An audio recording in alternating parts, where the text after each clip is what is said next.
Welcome to Heart and Hand, the Rangers podcast, the podcast that's making as many appearances these days as Ryan Jack makes at Hampden. This week on Heart and Hand, yet another Ryan Jack scandalous red card does not prevent Rangers humping the sheep.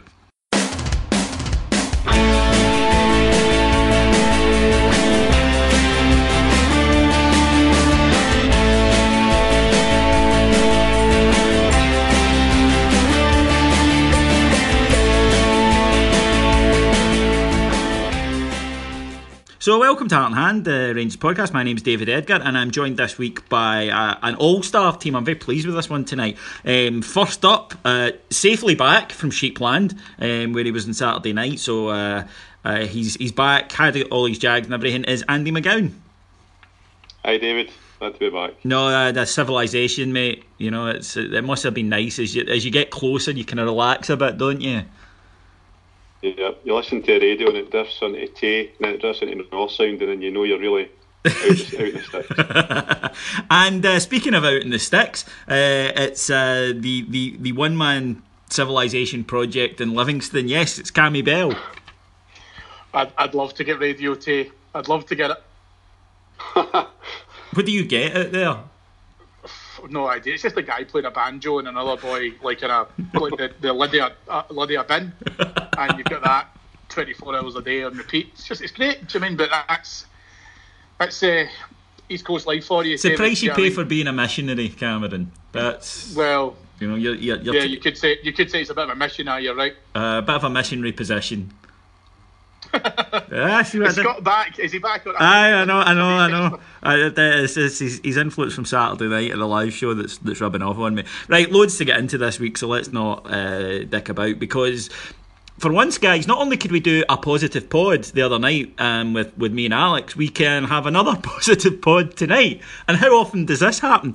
Andy, 6 points out of 6. Before we break down the game, going into these two matches, I'll be honest, I didn't see us getting 6 points out of 6 from these. I'd have been pretty chuffed with 4. So to get 6 and to get them so comprehensively, I felt this team's taken a lot of criticism, some from us, and I think all the criticism that they've had, to be honest, justified. But we owe them a wee bit of praise this week, eh? Certainly. I was a wee bit more optimistic after the Dundee game. I thought there had to be a reaction. And I was quietly optimistic that we might get it at Ibrox against Aberdeen. But if you'd said would we win both games and win them so handsomely, then I would have probably said no. I'd have taken a draw at Pittawdry. So to win both games and to kind of really, I'm not saying salvage the season, but if we'd lost them games or just won and lost one, then it would have been a sore point for the rest of the season. So I think to win both games has been a real boost to everybody, including the players. Well, being totally honest, Andy, I agree with you. I think if we go, I would take your point further. I think if we go 12 points behind them and 19 behind Celtic, the season is the Scottish Cup, effectively. I mean, it's a hell of a gap at that stage and the run that we're on.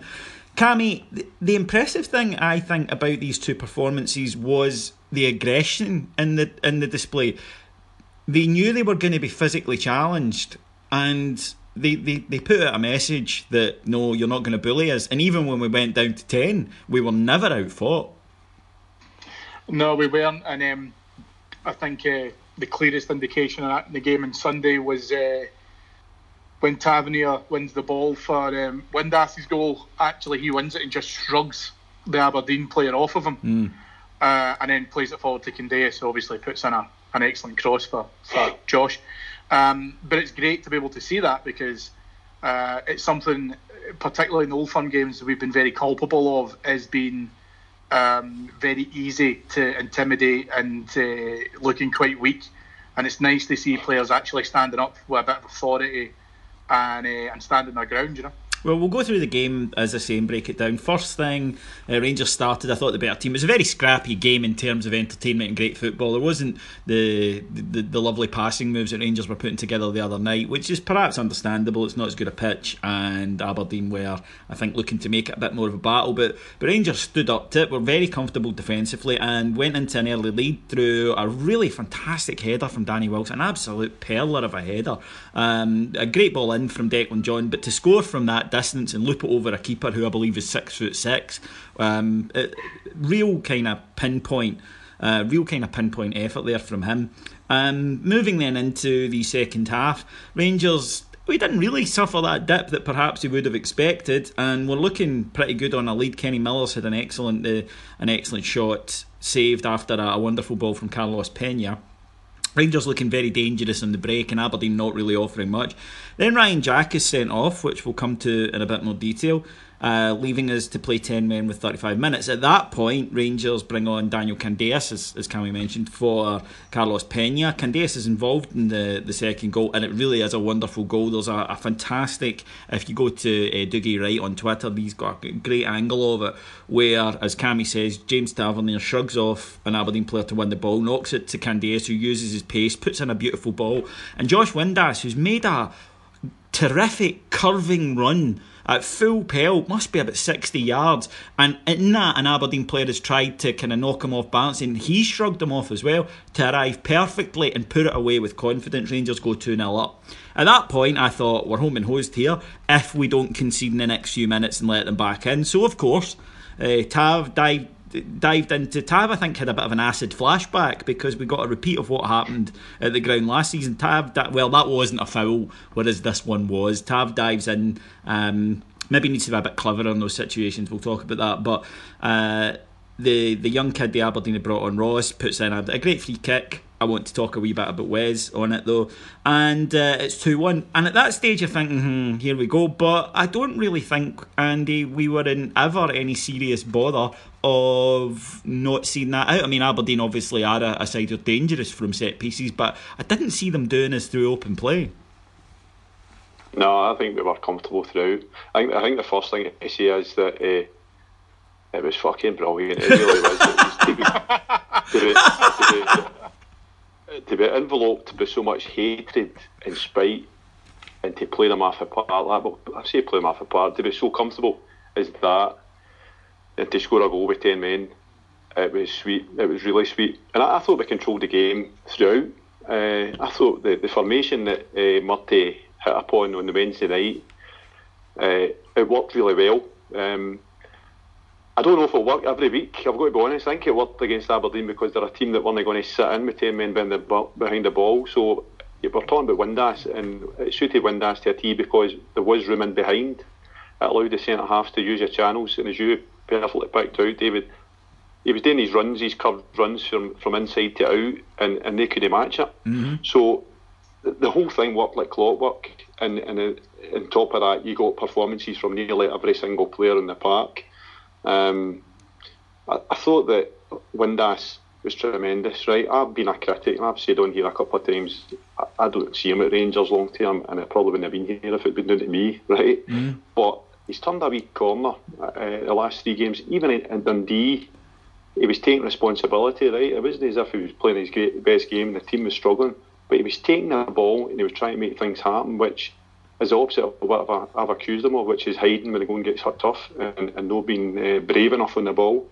But I thought we were brilliant. I thought Murty, he made a great decision when Jack gets sent off, because he immediately seen what was required. And if you want one guy to come off the bench in that situation, it's Candeias. Mm-hmm. And Cammy, you mentioned Tav winning the ball. It was Candeias' I don't know how far, 60 yard, 80 yard run from the goalkeeper back up the park to hassle the guy that gave Tav the space to take the ball.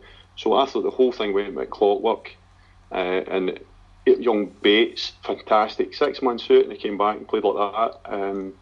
I think that there's a lot of Rangers supporters have seen him in a different light now, and even Cardoso is worth a mention. He came on for the first time since his bad injury, a red hot game, and he done his job for the full second half. So no complaints from me whatsoever. It was brilliant. I want to touch on this, and Cammy, I'll get your thoughts, and then Andy on yours. I felt, and I think we all did on the various shows on here, and a lot of our punters felt that after the Dundee game, maybe Murty's interview was slightly coloured by the fact that he realised that the job had gone from him, because I think, there was maybe at the back of his mind that had we won that, then won these 2 games, we could write off Hamilton as a blip, which it would have been. But I felt that in these 2 games, it's almost like freed of the shackles. He decided to manage and do things that he hadn't really done up to then. I think up to then he'd acted as a caretaker and he'd looked after the players and encouraged them. They'd lost a bit of confidence, but his only really major decisions were Wilson and bringing back Kenny Miller. They were team decisions, they weren't really tactical. In these games he's changed tactics, and then as Andy, you mentioned, he has completely, right on the button, he's went, no, I'm making the change there. He brought Pena back in. He did things during the game, and Cammy, I hadn't seen that from him. I thought he had minded the shop, but it was almost like freed from the shackles of, I'm going for this job, that he showed us something that I don't think he'd showed up to then. He'd showed, well, maybe at Parkhead, I suppose you could say, but I saw a lot more, if you like, influence and input from him in these two matches than we'd seen in the 4 previous. It's tough to say, because I think the thing is, and as you mentioned, David, in the post-match video on YouTube, that from the decision process, obviously we really acknowledge what Murty has done for us. However, his decision process for me, I think, has evolved quite a bit in terms of moving away from just making outlandish decisions like bringing back Miller, starting him, giving him the captaincy, into then thinking more clearly around tactical decisions. And the other thing that's around that we've not mentioned is the use of McCrory as a defensive midfielder, which for me was a big decision as well. And McCrory has done excellently with it. I think the big thing for me on Sunday, just looking at that game on its own rather than the double header, is that there's a lot of aspects of that game which in previous games have went against us. So some critical factors. You touched on, there was no start to the second half malaise that we've seen previously, where we've been a bit asleep at the wheel, and we've been vulnerable to that.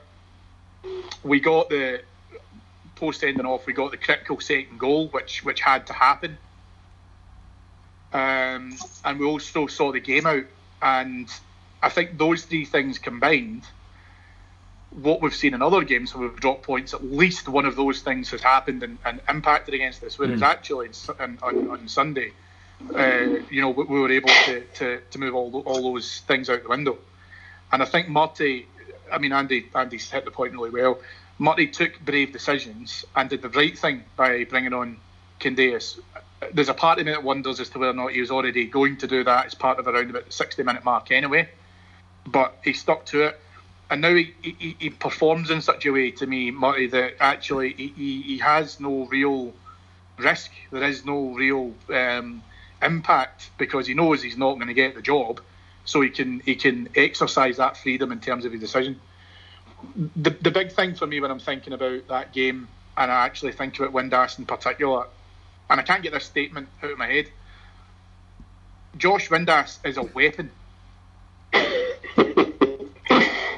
And the reason as to why that statement is true in both senses, and he encapsulated it perfectly on Sunday.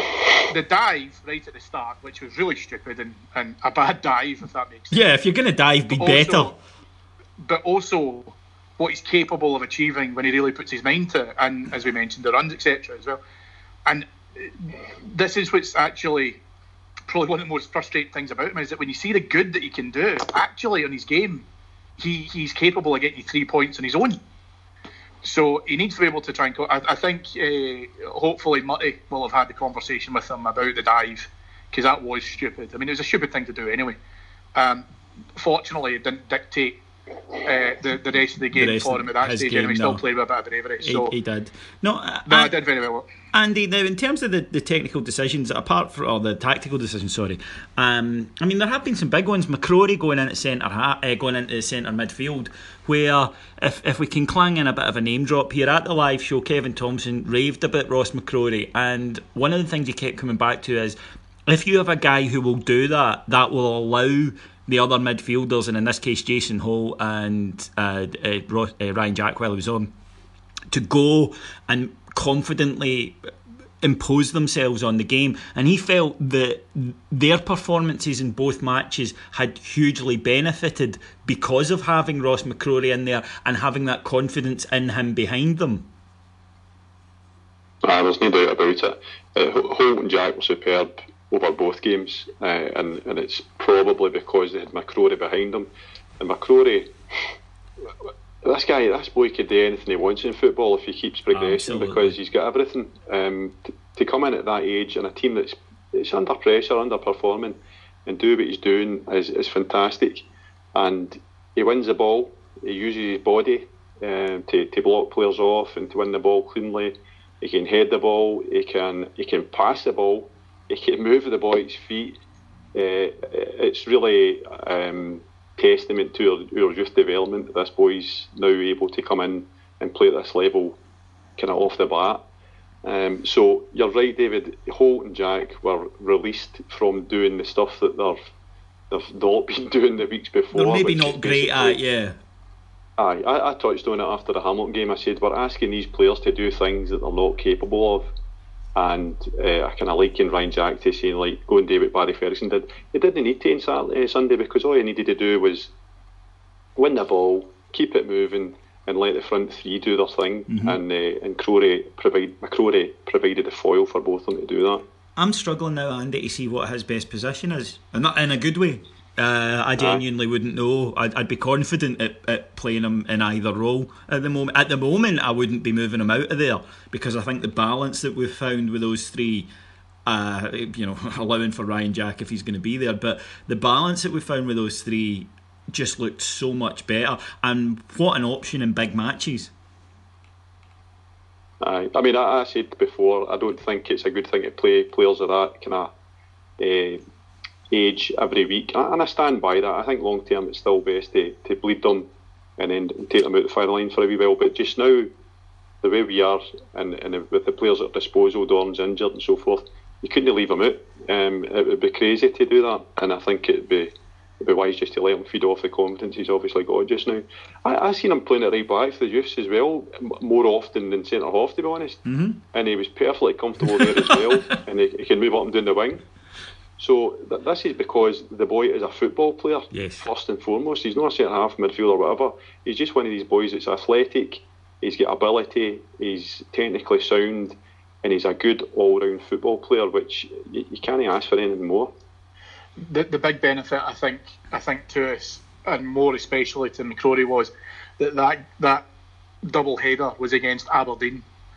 And the confidence, I don't know, maybe it's just me, but I felt he actually played better in the first game, because that was the first opportunity we got to see of him in that position, and I just thought he was absolutely tremendous.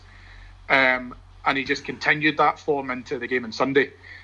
However, because he's been able to play that double header, that is a brilliant platform for his confidence, and I don't think he lacks self-belief. I really genuinely don't.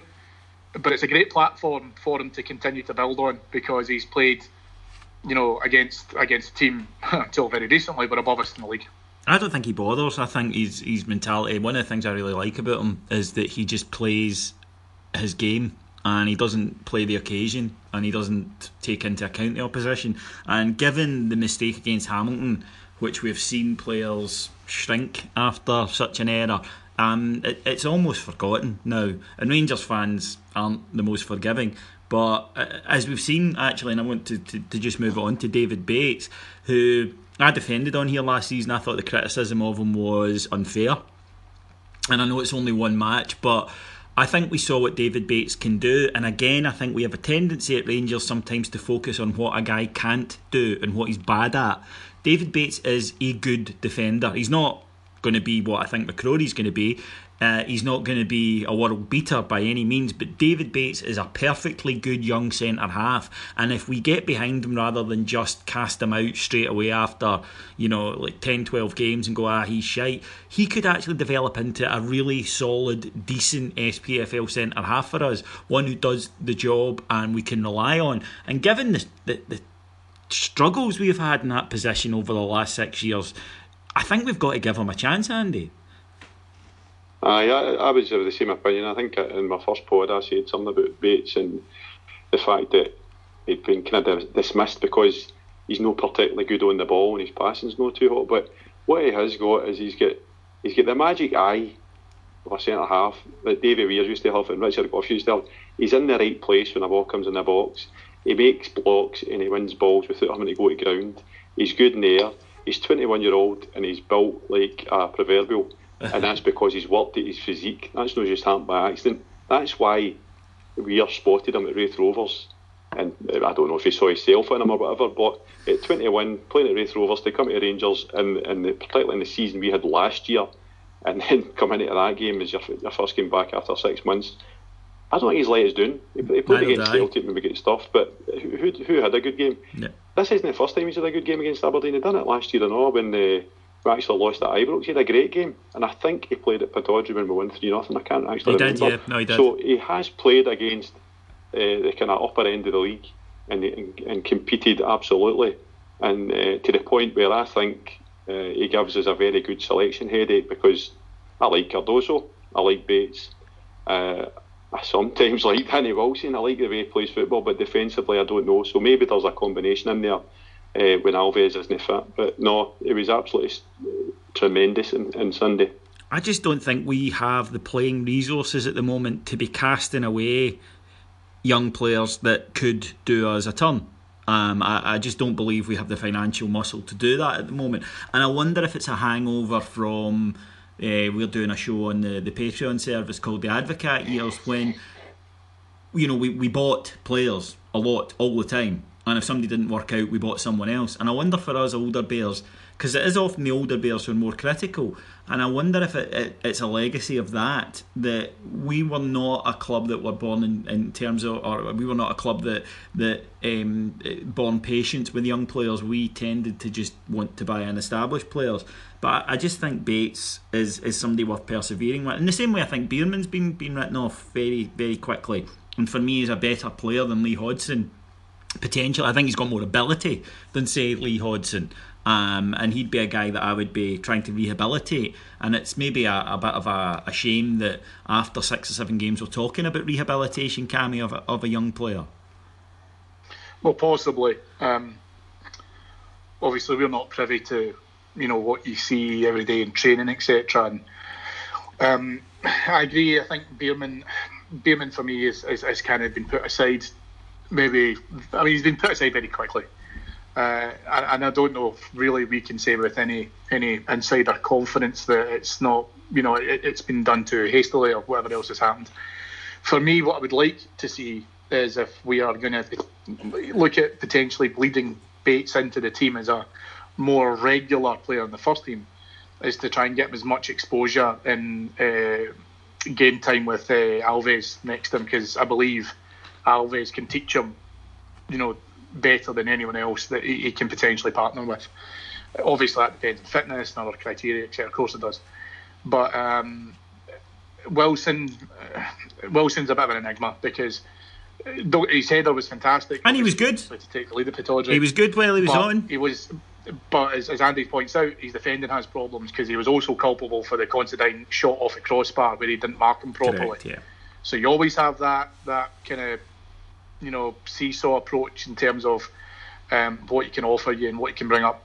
Personally speaking, I would probably put Wilson back down the pecking order a little bit if we are in a selection headache, and if that's the case, then I would even put Wilson and Bates on equal footing for who would replace Cardoso or Alves if neither one of them are fit. No, I'd agree with that. Now, before we go into the refereeing, 2 stat-based issues that I wanted to chat about. The first one is that Carlos Peña, when he was on, created every chance Rangers had from open play, and someone compared him to a ninja. That he's just very quiet. You don't necessarily see what's going on, and then he produces something. And again, it comes back to, we've spoken, all of us on this podcast, I haven't heard a voice on this podcast dissent from this, but this is a guy that can do things that maybe the rest of the squad can't do. There's a lot of things that he can't do or doesn't do, but he is maybe somebody that we've got to look at, because I think we're all accepting, Andy, that Cranshire is not, or Cranshire, sorry, people pull me up my pronunciation. And very disappointing this week. I noticed a photograph of Nico and he was wearing Superdry. And come on, Nico, it's like you can afford to, you've more money than that. But he's not going to be able to do that for us, where we thought we could maybe have a luxury player, if you like, who would be the type of guy who could just do something special. And Nico, just for whatever reason, is not that guy. But maybe Carlos Pena is. I think that the way to view Pena, because we've seen a wee bit of him now, we've got familiar with him, is not to think him as a midfield player, but to think him as a striker, because that's what he is.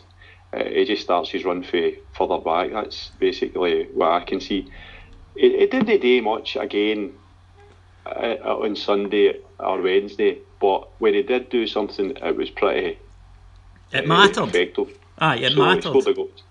He scored a goal on Wednesday, and then he also had a couple of neat passes and had a good shot, and then it was the same on Sunday. But it's not something you can maybe see on TV, but I watched him on Sunday. Just watch what he does when we get the ball. He's running and he's moving. He's always moving like a striker.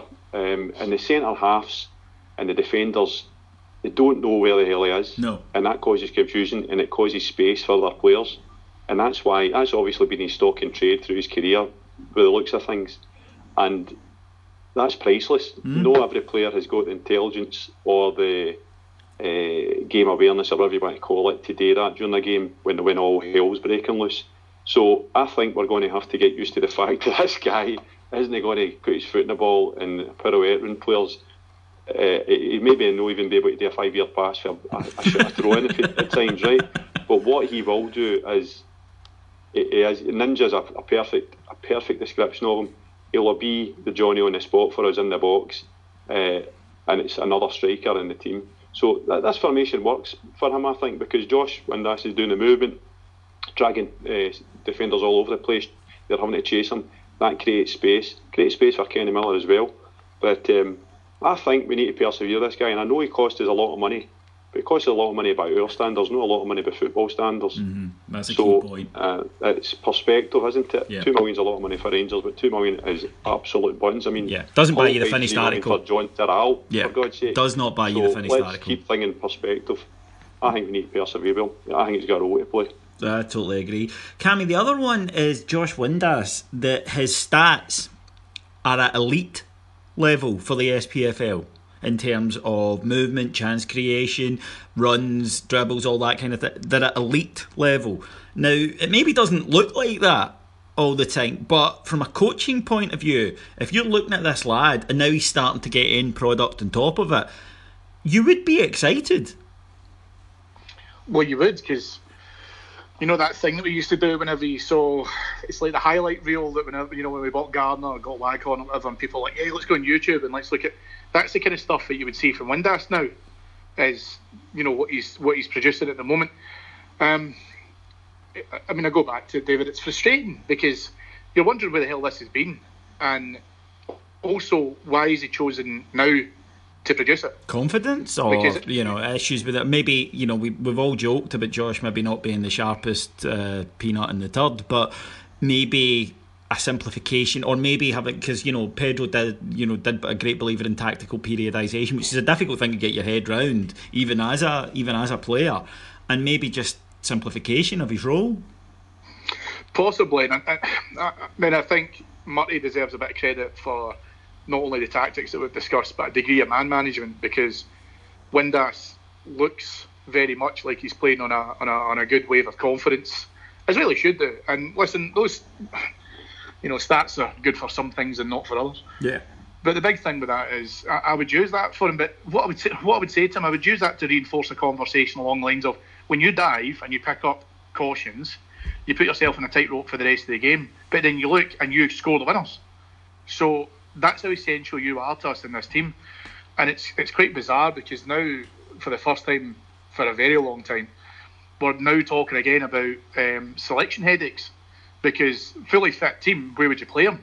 And because you can play them up front, and then you saw, again, coming back to that dive, that challenge comes out from a good ball over, a great run from him, by the way, a great run where he just brings the defender with him. a slightly better touch, he creates that opportunity. And again, with the confidence that he has, he sticks it away. Same thing as well with his goal.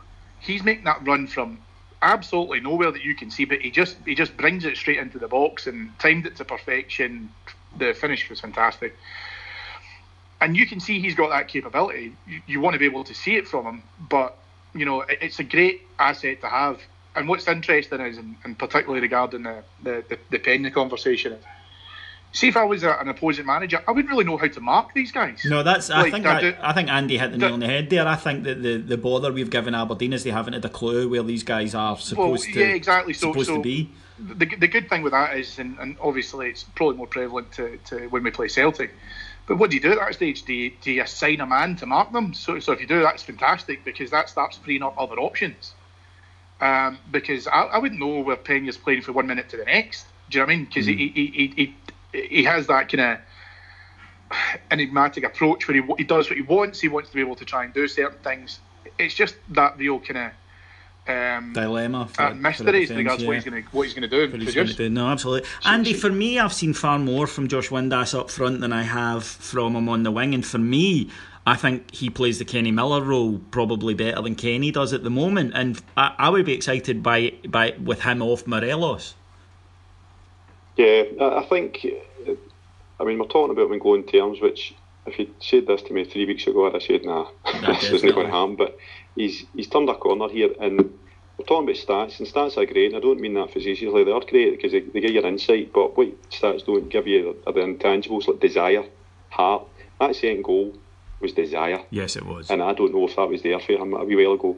And I do think that playing against Aberdeen and the fact that they'll play a wee bit higher up the park than most teams in the league suited him, because he could get in behind, and that's no easy for players that like getting in behind playing for Rangers, because not a lot of teams will actually afford them that space to do that. So that's why I'm not too sure whether this formation will translate into every game for now on, kind of thing. But he's got ability. Everybody's been telling us he's got ability. They've been telling us how good he is in training, and we've seen flashes. But I think it's been the things that turn off normal football supporters: lack of heart, lack of desire. I kind of sense a disinterest when the going gets tough, disappearing, that kind of stuff.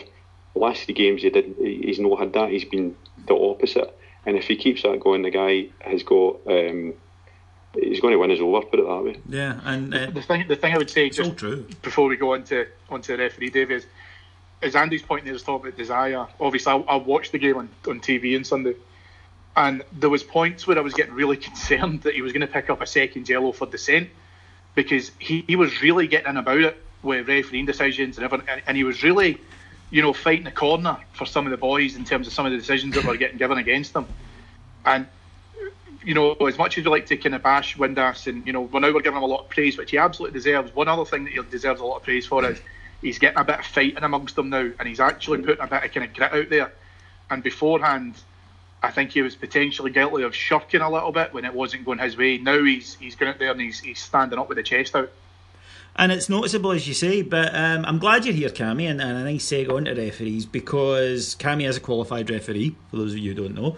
And now, on this show, believe it or not, I genuinely do take pride in the fact that we try to analyse everything neutrally, and we do try to present both sides of an argument, because yes, we're obviously a very partisan Rangers podcast, but at the same time, I think over the years we've proven that if Rangers players deserve criticism, we'll give it. Equally, we if a decision hasn't gone our way, then we try very much to be neutral about it. And this one has kind of split opinion. Even in the Gers community, I'd say I've probably seen 80-20, but there's still that 20, which is still a significant amount. You'll all have seen the tackle by now. The tackle even, am I calling it right? Basically, Ryan Jack is going in for a ball with Stevie May, and he thinks it's going to be a third and blunder. And this is my take on it, and I'm interested to hear your lad. And he thinks it's going to be a real third and blunder tackle. He thinks it's going to be a 50-50. Stevie May, the Aberdeen player, pulls out, and if you want to be derogatory, he shites it. And that sort of makes it a 90-10, but by that stage, to me, Ryan Jack is committed. Now, he goes in to play the ball with the side of his foot, and on his follow-through catches him. to me, Andy, short of him being in the matrix and then stopping, leaping up as time spinning round and placing his foot on the ground, I don't see how he gets out of that. Against that, a lot of ex-players have said no, he can, and he's done them. So wait, and not all ex-players that I just assume are kind of Hearts and Sutton, guys who are professional malcontents and like to stir up controversy. A lot of sensible ex-players said no, he could get out of that. I didn't think he could. I still don't think he could. I still think that if Stevie May goes in for it with him at that nobody gets hurt, it's the old schoolboy cliche you're taught, if you shite out a tackle there's more chance of getting hurt. To me that was what happened, but I'm willing to hear opposing views if either of you have them. First up, Andy. Well, you're right, this has been a split, because I've been arguing with good Bears this week that I respect, and I'm going to tell you, I think it was a red card. I really do. At the time of the game, I couldn't tell because I didn't really see what happened. It happened so fast, and I was doing a bouncy at the time and all that. Didn't help it. What happened there was that Colm reacted so fast. I knew it must have been something. And the reason I think it's a red card, right, is I take on board everything you've just said, David, because you're correct. He was going in for a full-blooded challenge.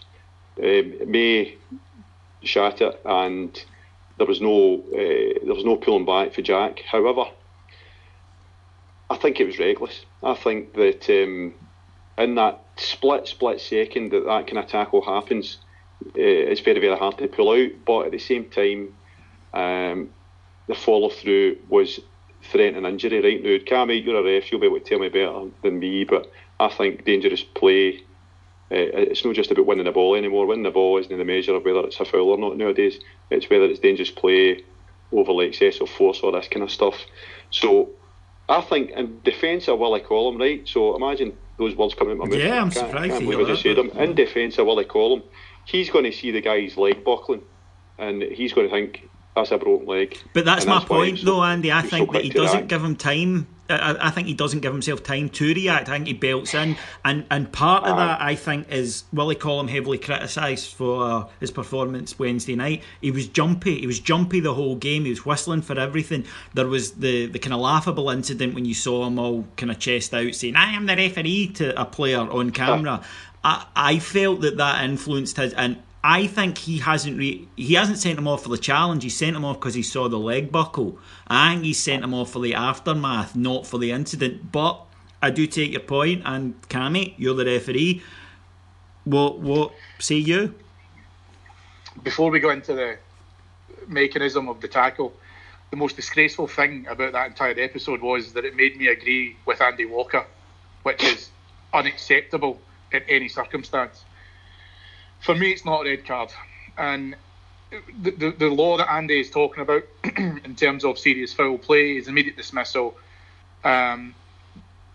If you look at it again now, listen, where I won't criticise Colm is his positioning. Now, the last time I was on the pod, when we had the handball outside the box, I think it was Craig Thompson, I criticised his positioning. Colm was right on the spot, so you could see it. So let's not, pull any punches. It's a bad challenge, okay? The reason for me as to why I don't believe that there was intent behind it, because if you watch it with the replay, which again Colm doesn't have the benefit of, however, if you watch it in the replay as well, there is no adjustment in Ryan Jack's foot, leg, ankle, whatever, once the ball has been played.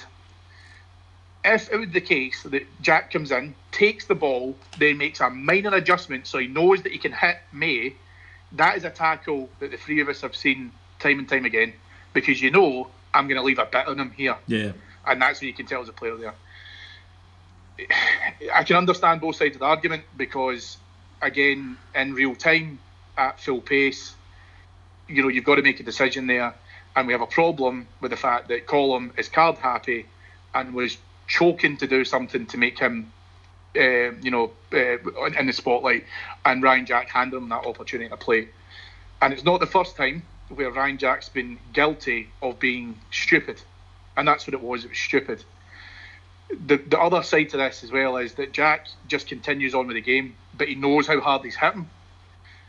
What he should have been doing at that point is probably putting his hands up and saying, look, I played the ball there, I went through him, but that was not my intent. He doesn't do any of that. He just cracks on with it, and again, that looks bad from his perspective. But as we've already highlighted, Colin by this stage is off and fucking running. Can't he wait to get it? And then with the melee that ensues after that, and then obviously the Pena substitution and all the rest of it, it's pushing and shoving and everything going around. Colin's just dying to try and assert his authority on it.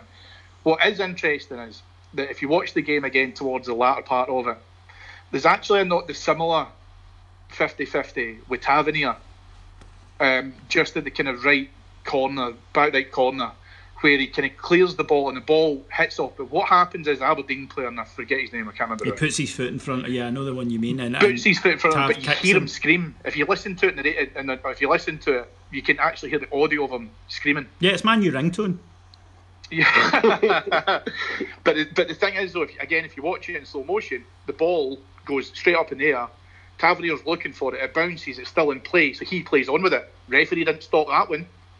So, and again, like you say, you could hear the boys screaming with it. But that's just a 50-50. Do you know what I mean? If you win the ball first, likely as not, you're going to end up hitting the guy. Mm-hmm. That's just what happens. So, again, it's a bad challenge. I definitely think it was a yellow. But had that been the other way around, we'd all have been giving reds. Why is that a yellow, Cammy? So we'll call it. So for that one, it's probably an infringement because he's hit him. But the question for me then at that stage, Andy, is there an intent? Now, I don't believe that there's enough movement in his leg after hitting the ball that suggests that he's went out to hit him. So again, if you watch it, his foot, none of his leg that hits the ball moves in any capacity. It's just a natural motion getting into it, and because May is late coming in for the challenge, either because of hesitation or just because he was a yard off the pace. That's it. But again, watch the whole scenario again, and you'll actually see the other Aberdeen midfielder gesticulating to May to come forward and actually put that challenge in, because May had to wait for that prompt before he came into it. So he was late to the party. I don't think Jack has done it deliberately, is my point within that. So if I was refereeing that scenario, the intent would be what I was looking at. And again, Jack hasn't done himself any favours by not trying to protest his innocence. He's not turned around and went, look, I've clattered and I'm sorry or whatever. He's just carried on with it. And that's maybe a maturity thing that he needs to think about, that gamesmanship a wee bit more. Andy? Whenever I ever listened to a referee, you know what I mean? Fair dude, no. That's a quite a kind of technical breakdown of it. It's happened a split second, and I don't think it was intent either, Cam. I think you're right there. I don't think he meant it, but what he did mean to do is get in, win the ball so hard that there was no doubt he was going to come out of that. And affected by the crowd, maybe he'd had a lot of he was playing really well. It was a shame, but he had a lot of noise from the sheep. Maybe got to him a little. Well, he was strolling the game. He was immaculate that whole game. They couldn't get near him. And what happened just before it was there was a wee infringement with the ball boy. The wee guy who would give the ball back, and right. You could see him smirk his arm right in front of us, and you're thinking, great, he's got them in toast here. And then he goes and does that. There's no real need for it, and he could have cost us the game. So, forgetting about the red card for a second, I think Ryan Jack needs to learn how to play with his edge, because the edge is good, and he had that edge on Sunday, but he needs to stop making an arse of it when we're going over the score, because Hibs, he could have avoided that, right? The Hibs game cost us the game, basically, by getting involved. Kilmarnock, you could argue that he should have walked away for that as well.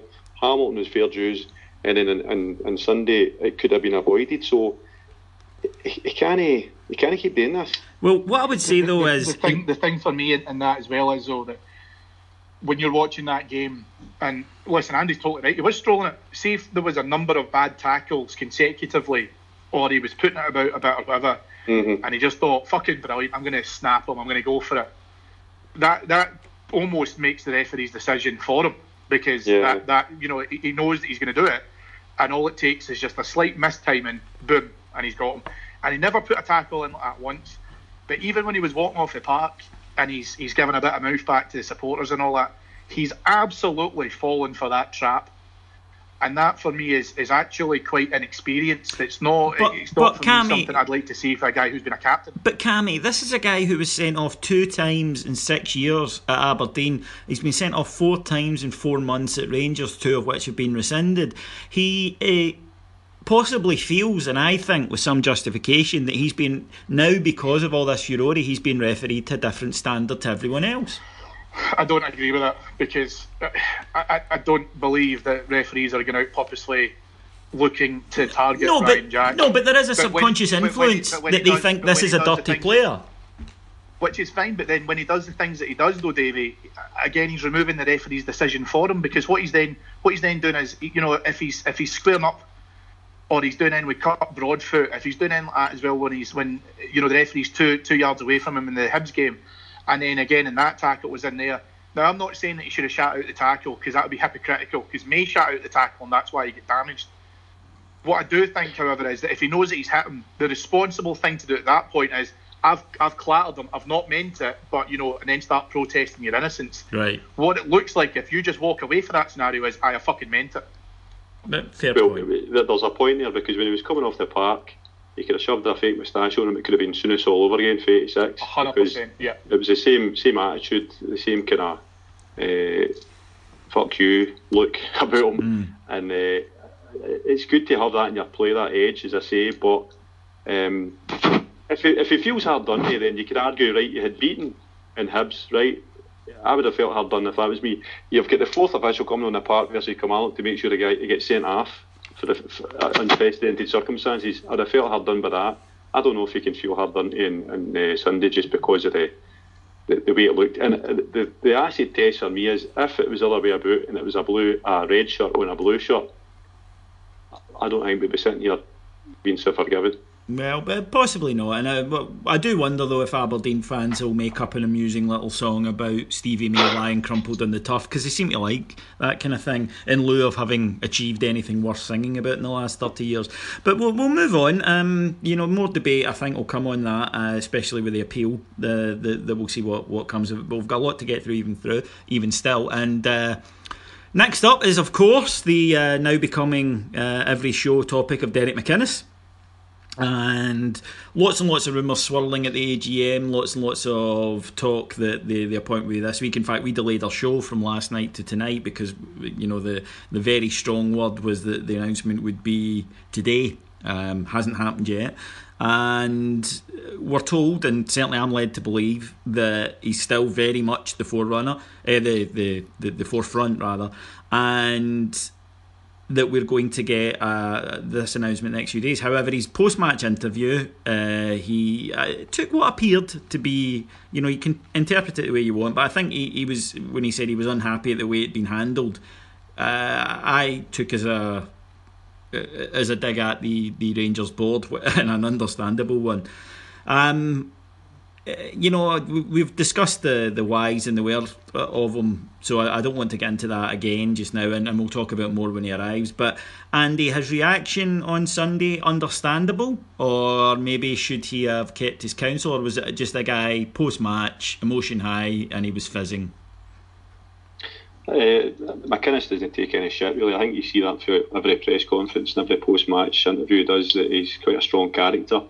And I was just like everybody else that's seen the interview, you're looking into it, looking for signals to what he's thinking and what's happening in the background. I took it to be a dig at everybody. I took it to be a dig at his chairman as well. Yeah, I thought that too. Yeah, he did pointedly mention him. He said at one point, David, he said something like the chairman wanted to make it clear. Yeah, very pointedly pulled Mill into it. I think he's just getting pissed off the situation, and I think that's fair enough. But he's waiting for the Rangers job. It's not a job down at Spar. He's waiting for the biggest job of his life. He'll just need to wait. Yeah, unfortunately. Cammy, what are the board doing though? If this is their guy, come on, it's time. It is, but I don't think that board's negotiating skills are up to scratch. There's some ridiculous comment by Milne today that that it'll cost $800,000 to talk to McInnes, and if the deal falls through, they'll pay him they'll pay the $800,000 back. Well, that's not happening. Of course it's not. But the thing is, if that's who you're dealing with, someone needs to put on the big boy pants and just say, look, let's get this ironed out. You have to accept that there will be a bit of public posturing from the sheep because of who they are and their audience. But that public posturing, because of what I can only really describe as this amateur hour that we're taking now through this process, doesn't need to happen, because we've already told the AGM that, you know, it'll be a British. It's like fucking Guess Who. It's like a British-based manager already in a job. They'll get a 3-year contract. If I was McInnes, I'd be like, see, every single day that you're going to make this weight, I'll just add another 10 grand onto my salary. It's I don't know as to why we can't just put this together now. No, it's excruciating. What is this going to cost? Yeah, it's embarrassing. It's excruciating. I mean, there was some talk that the board had set the deadline of December the 6th, which is obviously tomorrow as we record, or maybe the day as most of you listen to this. But yeah, I laughed and I didn't think that was the case, but maybe it is. You know. Well, all right, okay. Well, firstly, I would question where that timescale comes from, because it's totally redundant. However, it's not redundant if that's when he's appointed. Well, not. Or it was a very lucky guess then, Cammy, because guys have been saying it for 2 or 3 weeks. What do? Just throw darts at a calendar and say, yeah, let's just announce it on Wednesday. If the deal was there to be done. Well, we did that when we hired the last manager. Well, true, but what's to stop this happening Monday or Tuesday? There's no, the timescale to this for me is pretty much irrelevant. And what I can only hope for is Graham Murray is just put all this out of his head and just concentrate and get the players through training and preparing for Ross County. Well, that's a lot. I'm maybe voicing a bit of a minority opinion here. I would really like Graham Murray, even if we sign McInnes or whoever within the next 24 to 72 hours to take the team on Saturday, because I would really like Murray to be the guy that breaks the 3-game hoodoo, which we absolutely should do at home to Ross County. You know, should do, but we've been in this shit before. Yeah, that being said, but you know, fucking, we're not at Christmas miracles just yet. Whatever the sticking point here is, work around it. We don't know if it's money. We don't know if it's Dockery. Milne will chip in with his own wee bits and bobs. Fix the problem. Cammy, you've just led us on to something that I want to talk about, and I want to get both your takes on this. Now, you may have seen the popular internet meme that said "me, also me," and when it comes to Tony Docherty, if Derek McInnes wants him, then he should bring his own team. If it's him and it's Gordon Marshall, then that's okay. I'll put aside that one's a Celtic fan and one's an ex-Celtic player, and I'll back them. Also me. For fuck's sake, he's called Anthony. Andy? Well, I'm all for diversity, you know me. So there's diverse and and then there's diversity. You know, I get it. I do get it, but I'm also like, I never heard them before 2 weeks ago. I can't tell you, Aberdeen's assistant manager was 3 weeks ago, right? And all you've got to say is that if he's Derek McInnes' right hand man, then Derek McInnes should keep better company. That's the also me again.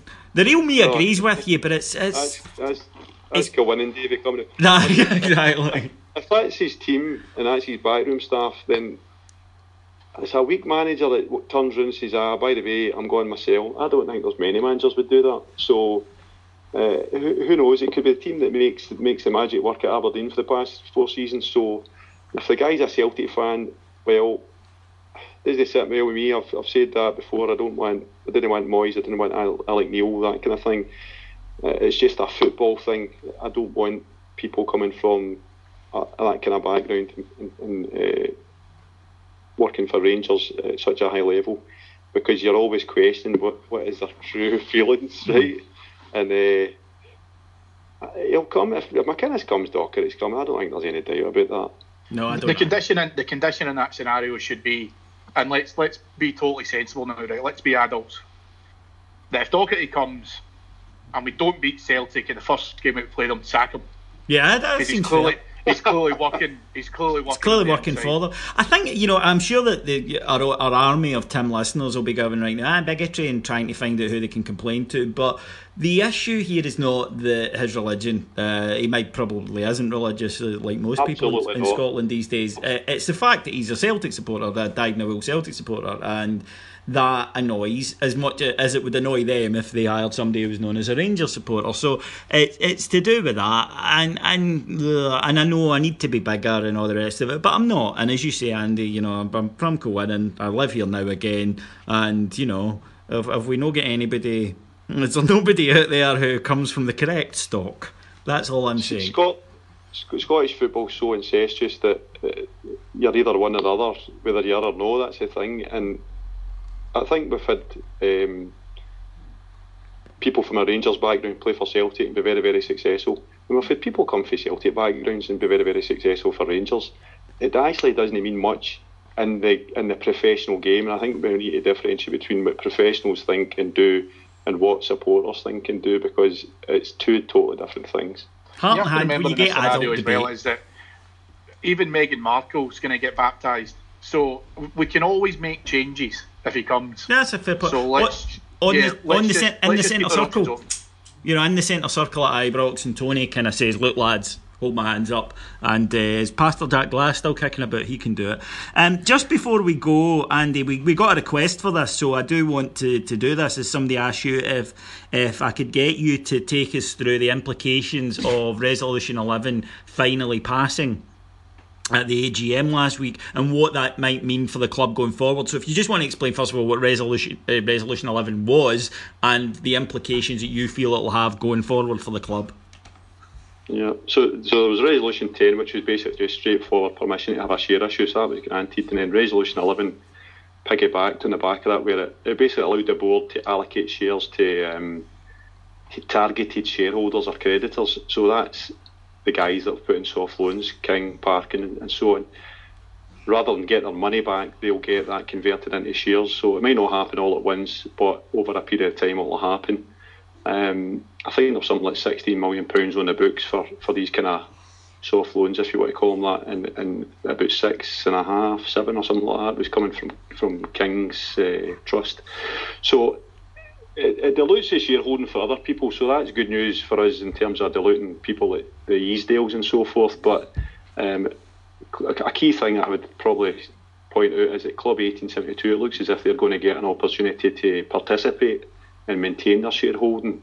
And regardless of what you think about Club 1872, the long-term implications for the club, Club 1872 need to be part of it, because all the shit we've been through for the past 5, 6, 7 years and all the catcall and ridicule, there's down the line other clubs' supporters are going to wise up to the fact that we came out of that with an absolute bona fide vehicle for supporter representation and investment.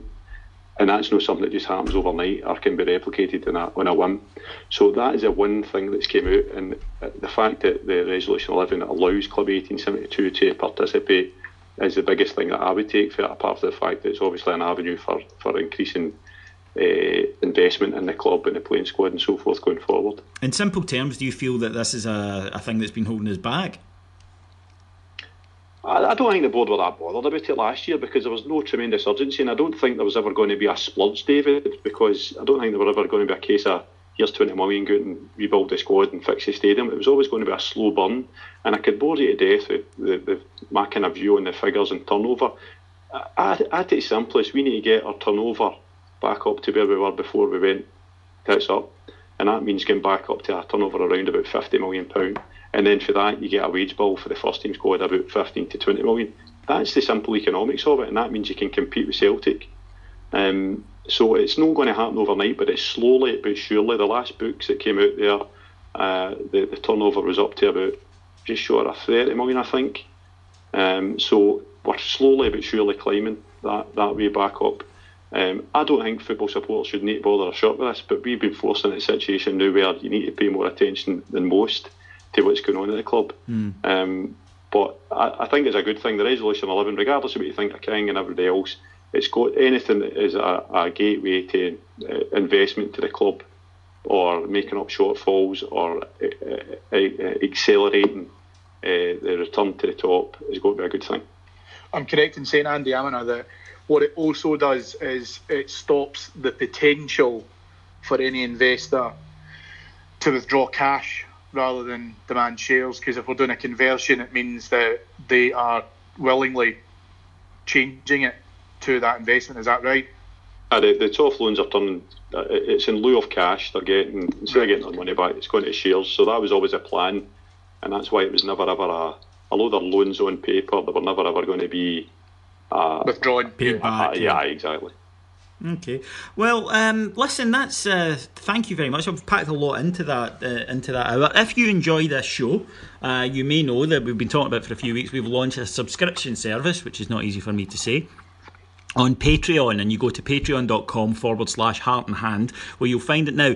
We've been talking for weeks that it was going to be December the 6th. We did have an arbitrary date in mind for it, but we launched it a week early because people were asking us, and we've had 1,100 people sign up, so there's a community started there already. There's lots of shows have gone up, and our first official extra show starts tomorrow, even though we've had daily updates and podcasts and highlights from the Kevin Thompson live show are on there. If you want to go and sign up, there are two options: $1.99 per month or $3.99 per month. You get more stuff for the second tier, obviously, but the key thing about that, in case people are going, why is it in dollars, it's to make it cheaper because they take tax as well, so it still comes under £1.99. I think it was at $1.74, and it still comes under £3.99. What's it, obviously $3.58. So that's why I decided to do it in dollars rather than pounds. So patreon.com/Heart and Hand, go sign up, and you can still download the pods to your favourite podcast place. All the extra content, you can do that there. But as I say, the community's been so much fun this week, just people chatting away, all Bears, and we've had a really good time there, and I'm very much enjoying it. You'll also get these pods, the main pods, although they are free and will always be so, you get them first on there. They go up first even before they go onto Acast. If you just want to continue with the free pods, that's cool. A good way to do it is with our app. Just go to the App Store, Heart and Hand, search for it, and you'll get our app. It's free, and you can it's the best way to get all our apps and also extra content. If you want to get in touch with us to demand, well, I'm on Patreon all the time. That's the best way, so go and sign up, come talk to me. But if you want to get in touch with us through social media, I am at IbroxRocks on Twitter. Andy is Bob McPhail. At Bob McPhail. And Cammy is at Beat That Beat. We're also Heart and Hand on Facebook. Just search for us, Heart and Hand, on the Facebook page. That's pretty much everything from me this week. All that remains for me to do is to thank our executive producers in London, Mr. Mike Lee and Mr. Paul Myers. Thank my guests tonight for a really good pod. Quite a spiky one, but one I enjoyed. First of all, thank Andy McGowan. My pleasure, David. Thank Cameron Bell. Great to talk to you, boys. And thank you all for listening. Come see us on the Patreon site if you've enjoyed it, and I'll talk to you all again on Thursday in the main pod. Cheers, bye.